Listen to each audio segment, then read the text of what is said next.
Today we're working on a sling mount for an Extar EXP 556. I picked this gun up a couple days ago. It's really a good time to shoot.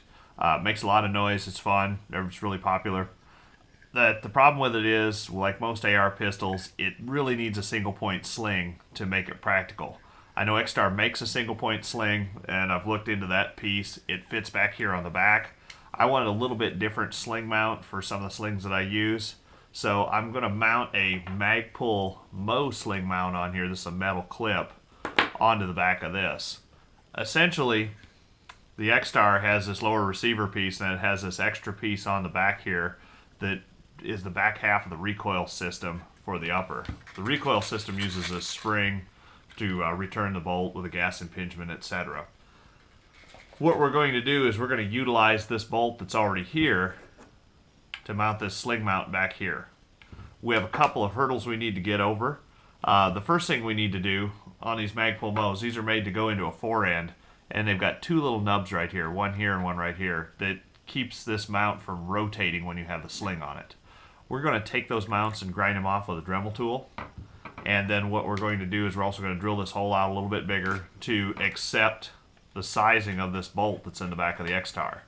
If you've taken one of these Extars apart or you're familiar with it, you'll know that this is just a 1/4-20 bolt back here with a nut in the front that's holding this back piece on here on the back of the lower receiver.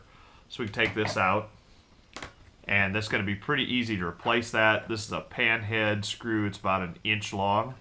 I just simply went to the hardware store and I picked up a socket head screw, so it's a little bit different head on there. I picked up a socket head screw that is the 1/4-20 threads, because that's what's in the Extar. That's what's going to fit the bolt on the front end. I picked up the socket head because a socket head exactly fits in the recess that's in a Magpul Mo. So I picked up that. Because we're cutting the nubs off, I also picked up a rubber washer that we will put below this. We'll cut it to size to give me a little bit of a buffer between this plastic here and this steel. That way we don't get any galling or anything of that nature. I may end up using like black RTV silicone or something. We're just going to try this washer out first. We're going to see if we can cut it to size to match the back of this and put it all together, bolt it all up, and see how it works. Should work out pretty well.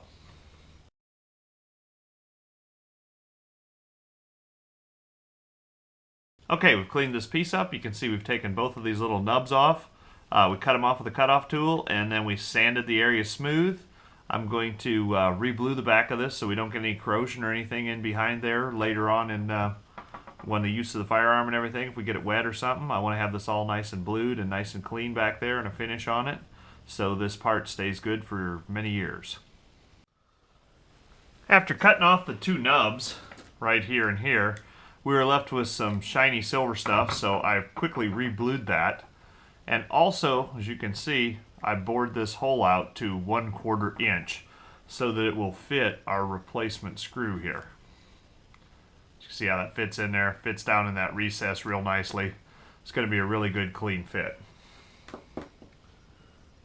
Next thing we're going to do is we're going to line this piece up on top of this washer that we want to use below it. Just going to line up the center hole. I'm going to take this pen, I'm going to mark down the side here so I know where to cut this. I'll mark the other side while I'm here.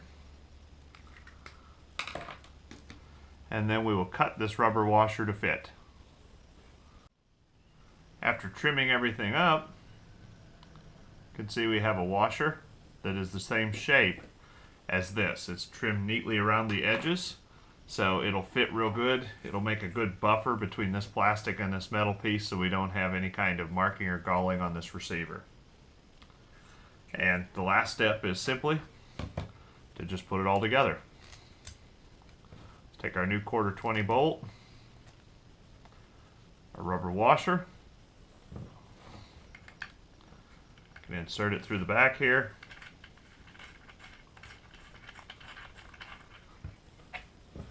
Going to put our nut back on the back side of this as we put all of it together. We're going to line everything up and we're going to tighten it. And we're going to torque that bolt back down to where it was. Alright. That's really nice. It's not rotating at all. You can see the bolt back here on the back side of it. And we have a nice clean sling mount on the Extar. So this should work out pretty well. See if we can get a picture of the back side of it there. Looks like that when it's finished. If you have any questions or comments, or you think you have a better way to do it, let me know. And just leave your comments down below or visit our website.